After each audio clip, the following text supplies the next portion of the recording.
Today we'll discuss CMI's 2016 paper, and this paper again has some very interesting problems. And the first question is a puzzle itself. It says, four children K, L, M and R are about to run a race. They make some predictions as follows. K says M will win and myself will come second. R says M will come second, L will be third, M says L will be last and R will be second. After the race, it turns out that each person has made exactly one correct and one incorrect prediction. Write the result of the race in the order from first to last. So what we do is we'll write predictions of each of K, R and M. So we have four positions: first, second, third and fourth. Now what are the predictions for K?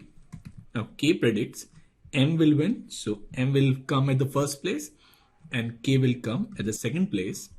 Now what about R? R says M will come second and L will be third, and finally M says L will be last and R will be second. So we'll start analyzing. Now the condition given is exactly one prediction is correct for each. We'll start with predictions for M. Now if L is correct, then it simply means that R cannot be true. Now if L is correct, then this third is incorrect, then M has to be true.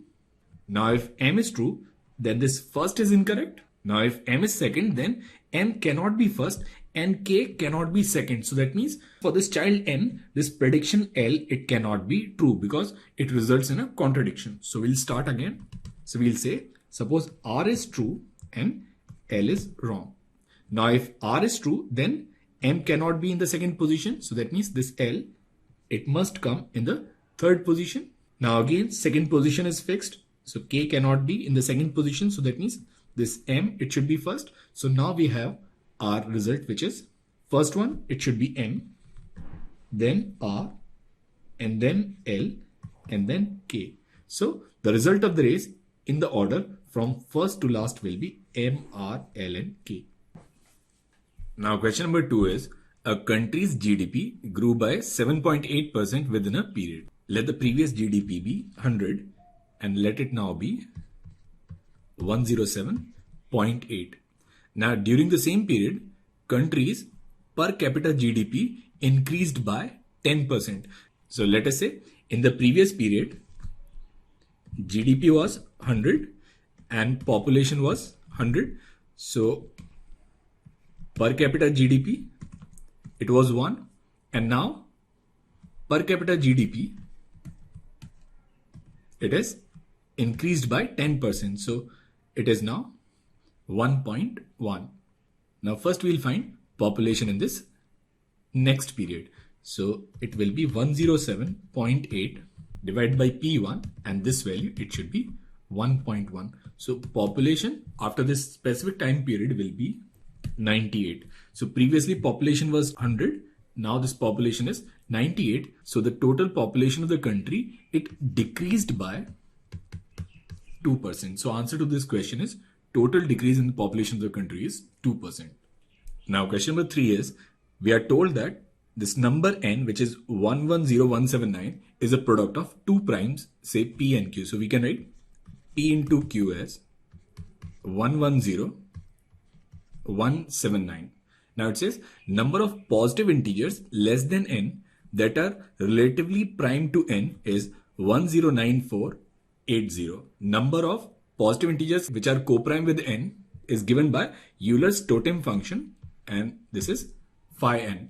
Now we know that phi mn is phi m into phi n. So for this function n, we can write phi n as phi p into phi q, and this value, it will be equal to 109480.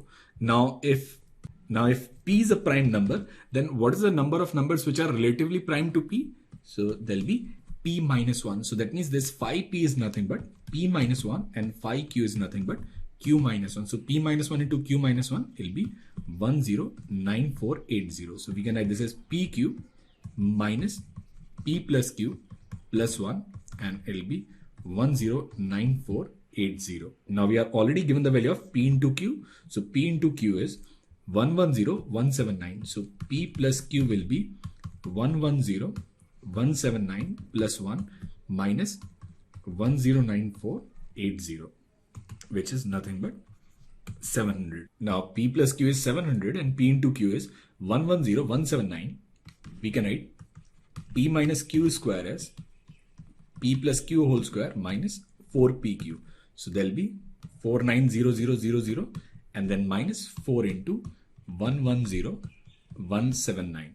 It comes out to be 49284 and 49284 is 222 square. So the value of P minus Q will be plus or minus 222. Now we can either take plus sign or we can take minus sign. So we'll take plus sign, we'll get P as 461 and Q as 239, and if we'll take minus sign, then we'll get P as 239 and Q as 461. So the values of P and Q are 461 and 239. Now question number 4 is, a step starting at a point P in the XY plane consists of moving by 1 unit from P in any one of the 3 directions. So from P, we can move either 1 unit to the right or 1 unit in the direction of angle 120 degrees or in the direction of minus 120 degrees. All these distances, there are 1 unit and each of this angle is 120 degrees. So we can think of this question in terms of complex numbers. This direction, it represents this root 1. This direction, it corresponds to root omega, and this direction, it corresponds to root omega square. Now omega is e to the power iota 2 pi by 3. Omega square is e to the power minus iota 2 pi by 3. So if we are at this point P, then either we can go 1 unit to the right, or we can take 1 unit at an angle 120 degrees, or we can take 1 unit at an angle minus 120 degrees.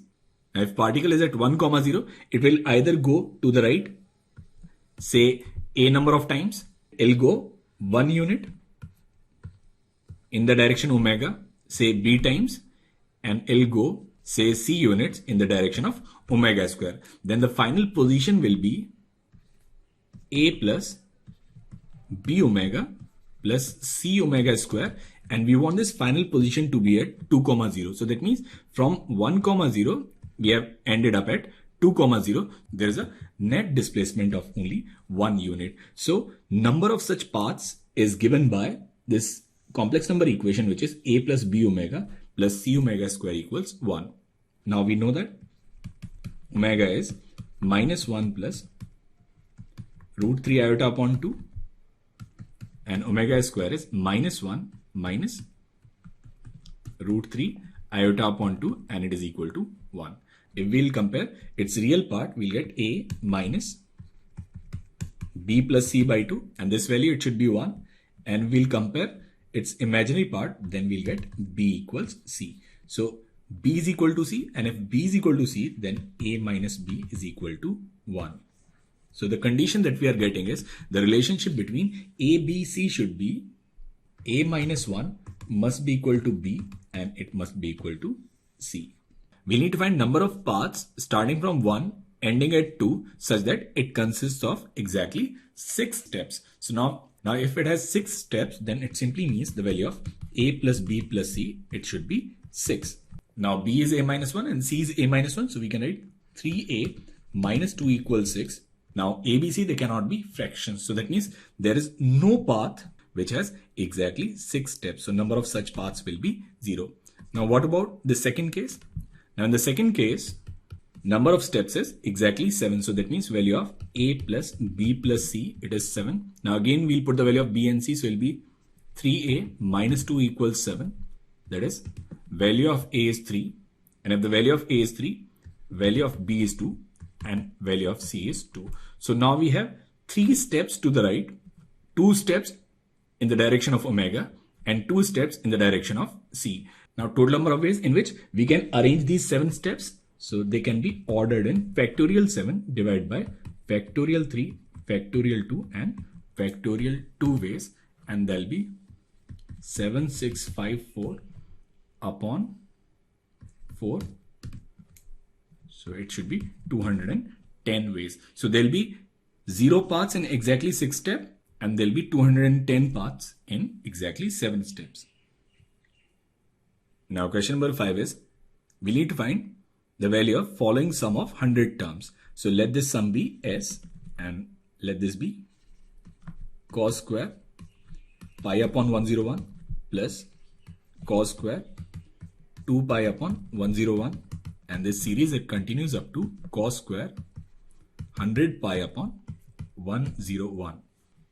Now let us take another series which consists of sine of these angles. So let S1 be sine square pi upon 101 plus sine square 2 pi upon 101 and plus sine square 100 pi upon 101. Now if we'll add them, we'll get S plus S1 is, now cos square theta plus sine square theta will be 1. So 1 plus 1 plus 1, 100 times. So we'll get this first result as S plus S1, and this is equal to 100.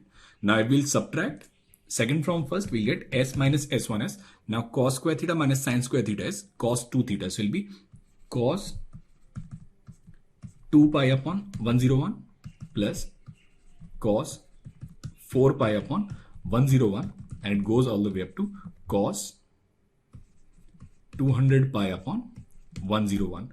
We can write this series as summation of real part of e to the power iota 2 pi r by 101, where the value of r varies from 1 to 100. Now, when we look at this term, which is e to the power iota 2 pi r by 101, it is nothing but it is 101th root of unity. Now we know that summation e to the power iota 2 pi r by 101, where r varies from 0 to 100, it is 0. Now we'll take its real part, we'll get 1 plus summation real part of e to the power iota 2 pi r upon 101, where r varies from 1 to 100, it will be equal to 0. So the value of this summation, it is nothing but minus 1. So from here we can say the value of S minus S1 is minus 1. Now if we'll add them, we'll get S as 99 by 2, and if we'll subtract them, we'll get S1 as 101 by 2. So sum of this series will be simply 99 divided by 2. Now question number 6 is, the function is defined by the formula fx equals x square plus 1 when x is irrational and 10x when x is rational. Now at how many values of x in the interval 0 to 4 pi, f is continuous. Now if we'll take any point, then in the neighborhood of any point, there will be infinite rationals and infinite irrationals. So that means this function will be discontinuous at all the points except for the points where the value at irrational is same as value of rational. So this function will be continuous at points where x square plus 1 is equal to 10x. So all we need to do is, we need to find number of solution of this equation in the interval 0 to 4 pi. So we'll draw the graphs. So this is pi, 2 pi, 3 pi and 4 pi, and we'll draw the graph of y equals x square plus 1.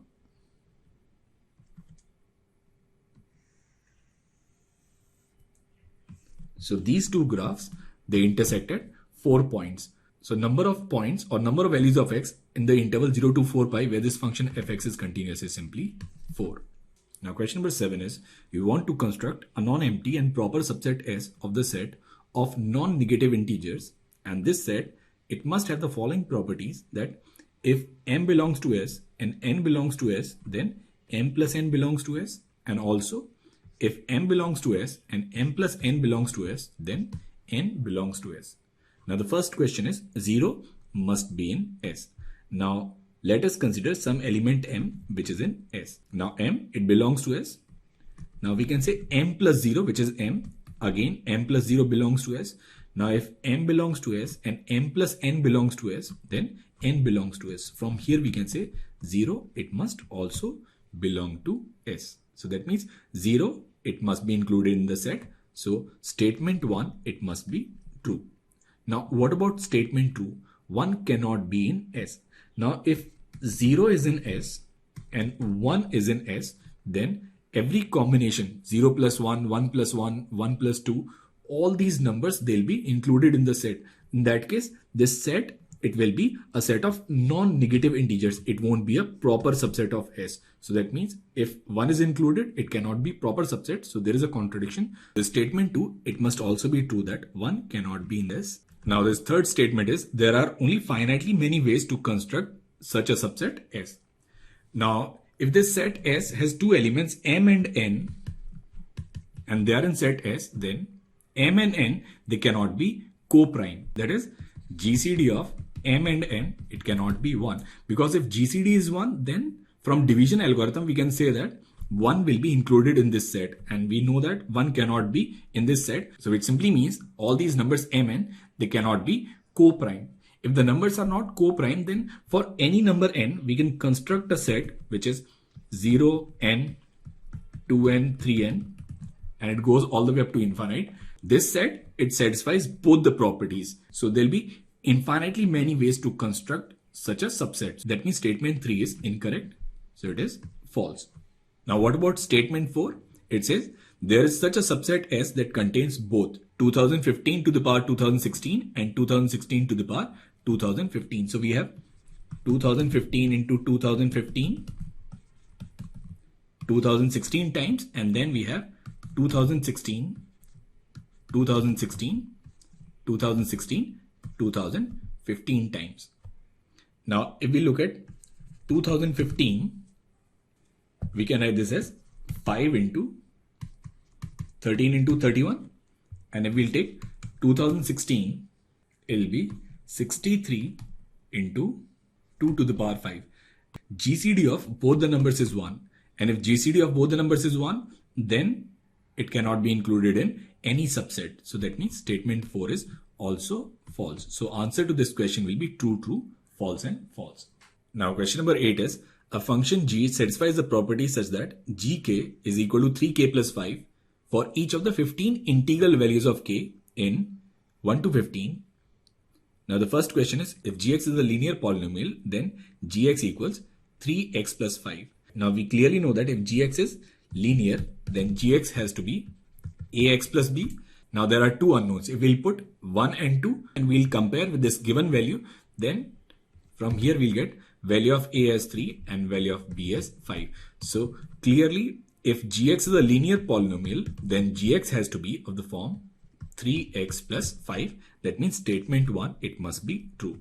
Now statement 2 is gx cannot be a polynomial of degree 10.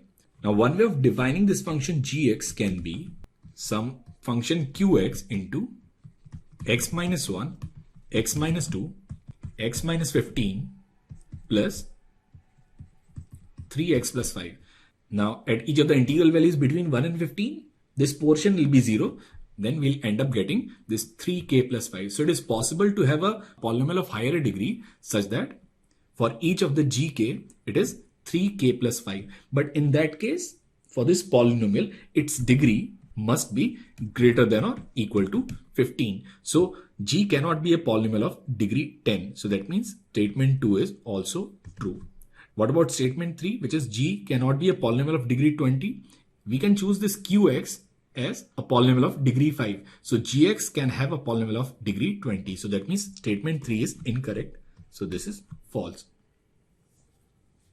Now the fourth one is if g is differentiable, then g must be a polynomial function. It is not necessarily true. We can take this function qx as some exponential function. In that case also, it satisfies this given condition and it is not a polynomial function. So that means option 4 is also not necessarily true. So answer to this question is true, true, false, false. Now in question number 9, we are given a continuous function f and then we have defined two sets. Set T, which is set of slopes of all possible tangents to the graph of f, and then there is this set S, which is set of slopes of all possible secants, that is line joining 2 points on the graph of f. Now the first one is if f is differentiable, then S is a subset of T. So if we take any secant, which is say fx1 minus fx2 upon x1 minus x2, then from Lagrange's mean value theorem, we can say that there exists at least one point C in the interval x1 and x2 such that slope of tangent at C is equal to secant slope. So for any possible combination of x1 and x2, we always have point where tangent is equal to secant. So that means S is a subset of T. That means statement 1 is correct. So it is true. Now second is, if F is differentiable, then T is a subset of S. Now S must be a subset of T, but then T may not be a subset of S. So the second statement, it may not be necessarily true. So this second statement is false. We can take up an example also. Say for example, suppose function fx is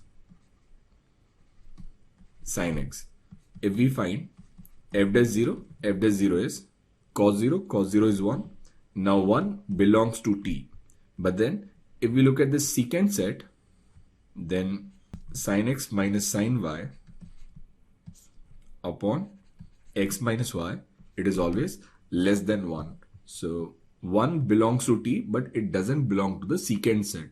So that means the second statement is false. Now this third one is, if T is equal to S is equal to R, then F must be differentiable everywhere. It may not again be necessarily true. We can have a function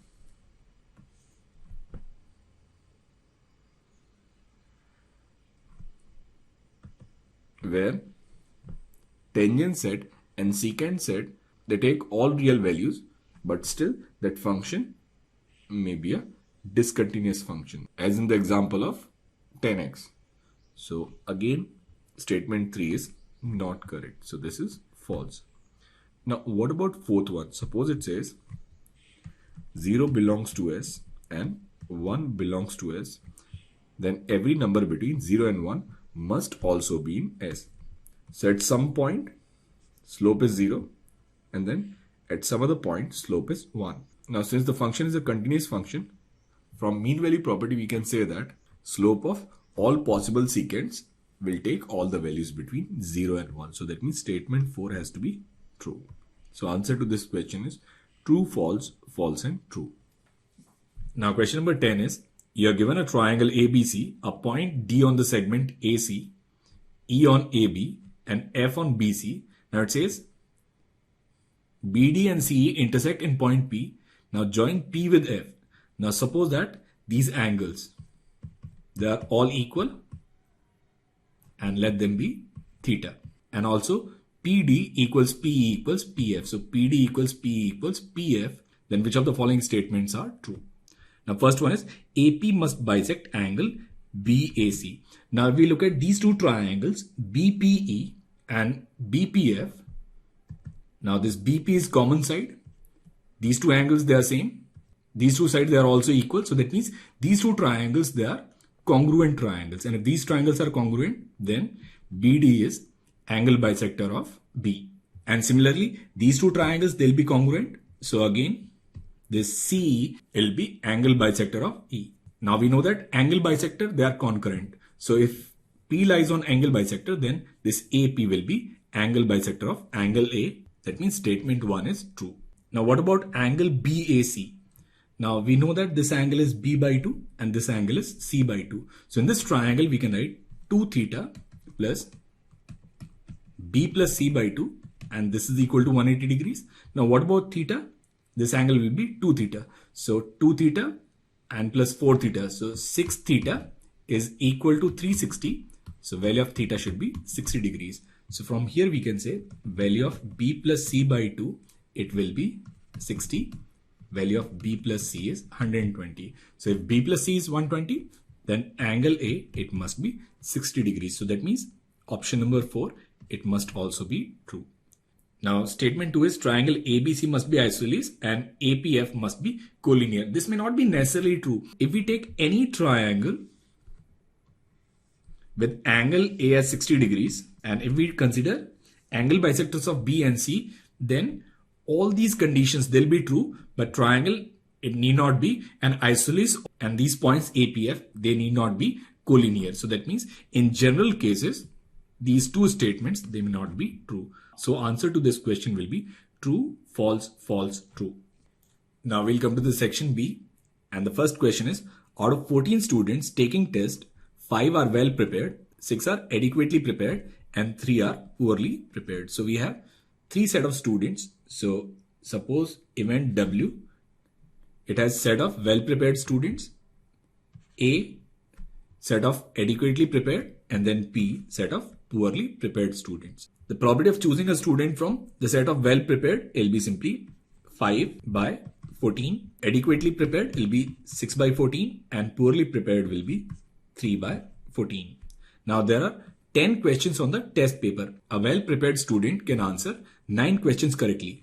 An adequately prepared student can answer 6, and a poorly prepared student can answer only 3 questions correctly. Now for each probability below, write down your final answer as a rational number in lowest form. If a random student is asked 2 distinct random chosen questions from the test, what is the probability that student will answer both questions correctly? Let us say event C is student answers the question correctly. Now if the student is well prepared, then the answers will be correct with the probability 9C2 upon 10C2. Now if the student is adequately prepared, then the probability of getting 2 questions correct is 6C2 upon 10C2, and if it is poorly prepared, then the probability of getting 2 correct is 3C2 upon 10C2. Now we need to find the probability that a student will answer both questions correctly. So it is conditional probability question. The probability that student will answer a question correctly is when we multiply each of these corresponding probabilities. So it will be 5 by 14 into 9C2 upon 10C2 plus 6 by 14 into 6C2 upon 10C2 plus 3 by 14 into 3C2 upon 10C2, which is 31 by 70. Now part B is, suppose the student was chosen at random and asked 2 selected questions from the exam and did answer both questions correctly. Find the probability that chosen student was well prepared. Now this is Bayes theorem question. So if the student is well prepared, then we'll take this case in the numerator. If the questions are answered correctly, then the student is well prepared. It will be 5 by 14 into 9C2 upon 10C2 upon 31 by 70. So it will be 20 by 31. Now question number 2 is, by definition, a region inside a parabola is a set of points A, B such that B is greater than or equal to A square. We are interested in those circles, all of whose points are in the region. A bubble at a point on the graph of y equals x square is the largest such circle that contains P. Now you may assume the fact that there is a unique such circle at any given point on parabola. So we have this parabola y equals x square.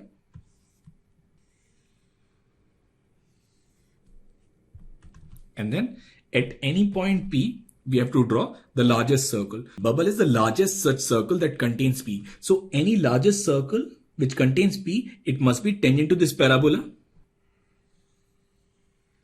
And it'll also touch corresponding point on the left hand side also.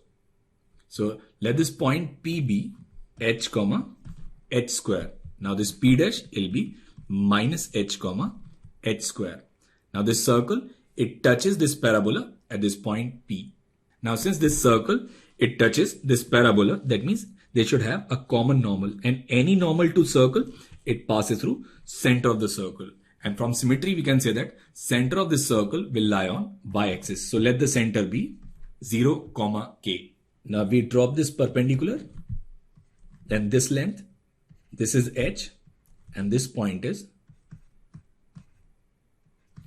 0, h square. So let the center be C and let this point be Q. Now the first part is, if the radius is 1, find the center of this bubble. First what we'll do is we'll find relationship between h and k. We'll find slope of normal to this parabola. So if we'll differentiate, we'll get dy by dx and it'll be simply 2x. Then slope of normal at point P, it will be minus 1 upon 2h, and slope of normal it must be equal to slope of this line, which is h square minus k upon h. Now we'll cancel this h with h. We'll get k equals h square plus 1 by 2.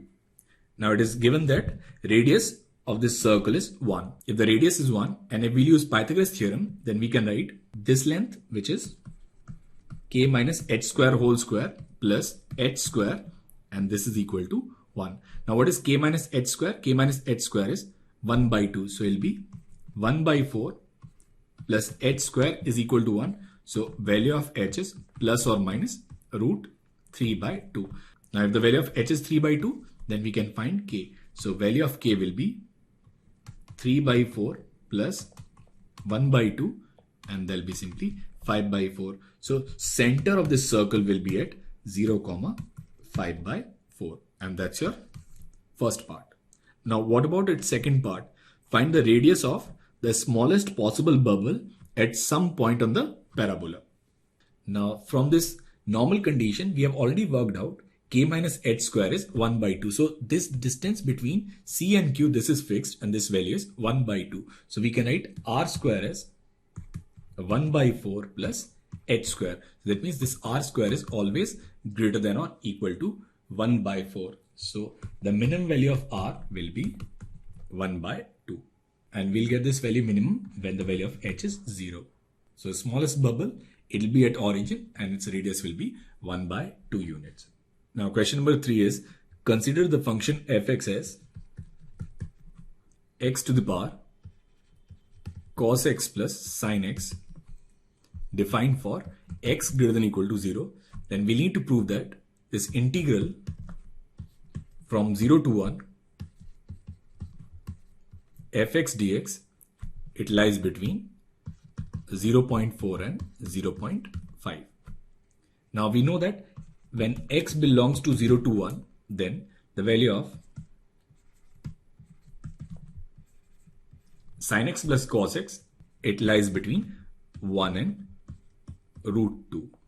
Now if we'll take it to the power of x, then we can write x to the power 1 should be greater than x to the power sin x plus cos x, and it should be greater than x to the power root 2, because x lies between 0 and 1. So as the power increases, the value of x to the power y decreases. Now we'll take integral from 0 to 1, then we can write integral from 0 to 1 x dx, it is always greater than or equal to this integral from 0 to 1 x to the power sin x plus cos x dx, and it'll be greater than this integral from 0 to 1 x to the power root 2 into dx. Now this is x square by 2 from 0 to 1. This is this integral I, and this is x to the power root 2 plus 1 upon root 2 plus 1 from 0 to 1. Now this is 1 by 2, and it is greater than or equal to I, and it is greater than or equal to 1 upon root 2 plus 1. So we can write this as root 2 minus 1 is less than or equal to I is less than or equal to 0.5. Now root 2 is 1.414. So that means this value of I, it should be greater than or equal to 0.4, and it should be less than or equal to 0.5, and that's your first part. Now we'll come to the second part. Second part is, suppose the graph of f is being traced in the computer screen with a uniform speed of 1 centimeter per second. Then show that at the moment the point corresponds to x equals 1 is being drawn, then x coordinate is increasing at a rate of 1 upon under root 2 plus sine 2. So we need to find dx upon dt when the value of x is 1. When the value of x is 1, value of f is also 1. Now we know that length of the curve is given by this integral from 0 to x under root of 1 plus then dy by dx whole square. Now in this case, we'll choose some other variable. Let us say f dash u square into du. Now we'll differentiate this L with respect to x. We'll write dl upon dx as under root of 1 plus f dash x whole square. Now we can write this as dl upon dt upon dx upon dt, and it will be equal to 1 plus f dash x whole square. Now we can write dx upon dt as dl upon dt upon under root of 1 plus f dash x whole square. Now we need to find dx upon dt when the value of x is 1. So when the value of x is 1, dl upon dt, it is given that it is 1, and then it will be 1 plus f dash 1 whole square. So now we need to find the value of f dash 1. So for this function, we'll take log both sides. We'll write log fx as cos x plus sin x into log x. Now if we differentiate, we'll get 1 upon fx into f dash x as cos x plus sin x upon x, and then plus log x into minus sin x plus cos x. Now we'll put x as 1. Now we'll put x as 1, we'll get f dash 1 upon f1 will be cos 1 plus sin 1 upon 1, and then plus log 1 is 0, so it will be 0. Now value of f1 is also 1. So from here we can say value of f dash 1 as cos 1 plus sin 1. Now we'll put the value of f dash 1.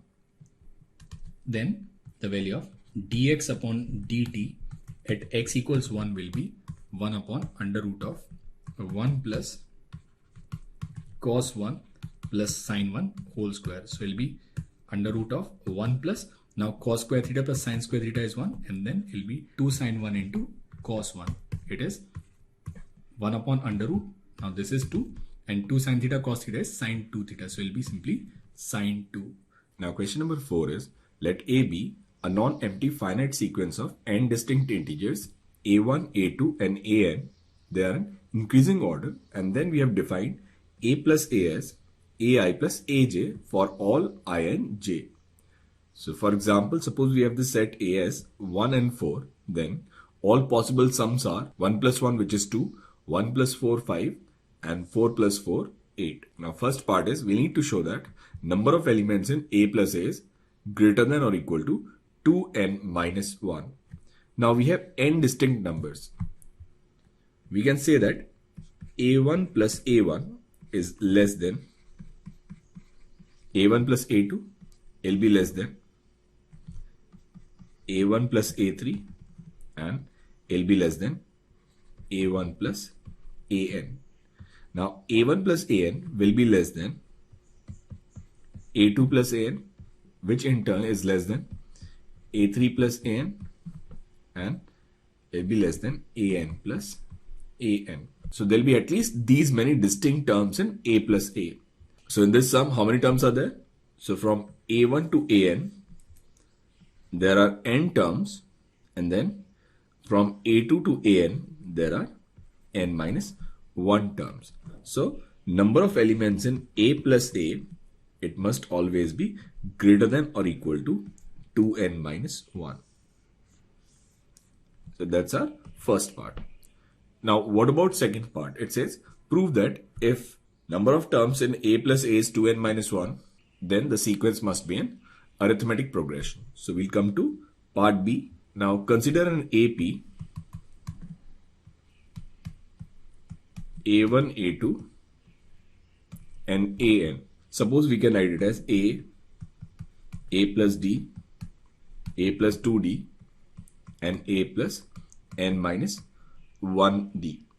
Now if we'll add all the terms, then this set A plus A, it contains elements such as 2A, 2A plus D,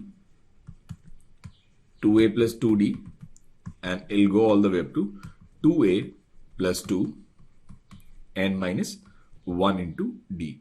Now here in this set, it starts from 0 and it goes all the way up to 2n minus 2. So number of terms in A plus A will be 2n minus 1. So if we take any general AI and AJ, that is A plus I minus 1D plus A plus J minus 1D, so it will be 2A plus I plus J minus 2D, where I and J belongs to 1 to n, it will always lie in this set. So it gives us all the elements present in A plus A. So if A1, A2, An, they are in AP, then number of terms in A plus A will be 2n minus 1. Now we'll prove its converse. So we'll say that if number of terms in A plus A is 2n minus 1, we'll prove that this sequence A1, A2 and An is in AP. Now we'll prove this result using induction. We'll prove the result for n equals 3. So suppose we have three numbers A1, A2 and A3. Now number of terms in A plus A will be 5. Now we look at possible combinations of A plus A. It will be 2A1, A1 plus A2, A1 plus A3, A2 plus A3 and 2A3. So these are the 5 possible sums in the case of A plus A. Now what about other sums such as A2 plus A2? Now we know that A2 plus A2 will be greater than A1 plus A2 and will be less than A2 plus A3. Now there cannot be any additional term. So that means this A2 plus A2, it must be equal to A1 plus A3. So from here we can say 2A2, it is equal to A1 plus A3, which shows that A1, A2 and A3, they are in arithmetic progression. Now we'll assume that let Pn be true. That means if number of elements in A plus A is 2n minus 1, where A is the sequence, which is A1, A2 and An, then A1, A2, An, they are in AP. Now we need to prove it for Pn plus 1. So we'll take Pn plus 1.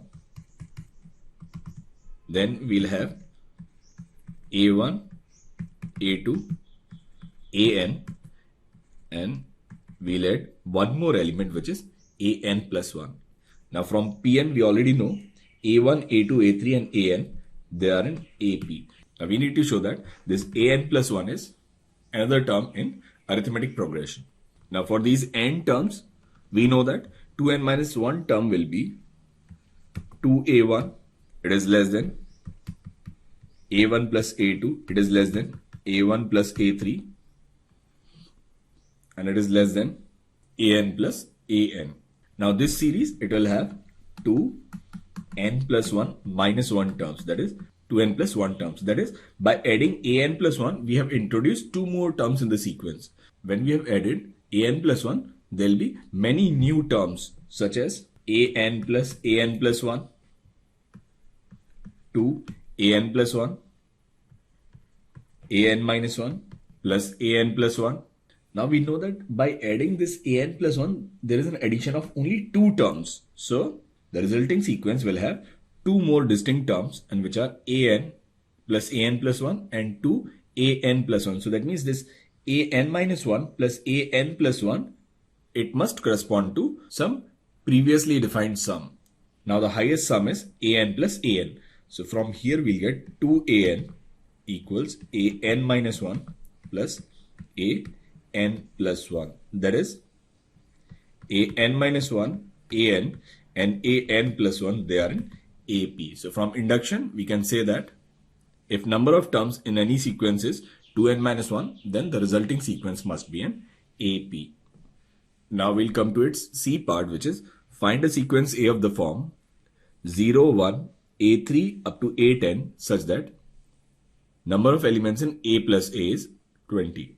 Now if we consider an AP from 0 to 8, here the value of n is 9.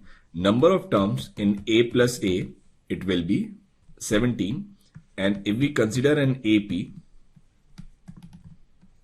from 0 to 9, in that case value of n is 10.